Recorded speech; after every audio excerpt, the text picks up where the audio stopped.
Меке әкемді намазға, не оразаға, не умраға көміндіре алмадым. Арағында қоймайды, не істеуге болады? Қызметін жасап, қол аяғын сүйіп, мас болып келсе киімін ауыстырып, әкеңе қызмет жасай бер болды. Құдай жүрегіне инсап берсін. Көндіру, тура жолға түсіру сенің де, менің де қолымда емес, ол Алланың қолында. Алла жүрегіне салсын. Мына 10 мың адам Алла тағала жүрегіне салған адамдар. 10 мың адам Құдай жүрегіне иман берген адамдар.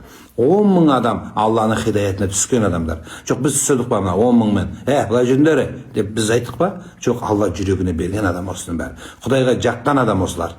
Сондықтан жаным, соған қызмет жасай бер, саған қарап тұр, мен осындай бала туған екем, Құдайға шүкір деп, әкең өз қойып кетеді. Балалар, әкемен ешқашан салғыласпаңдар. Мейлі шариғатты ортаға қойып салғыласпа. Салғыласқаның жақсы емес.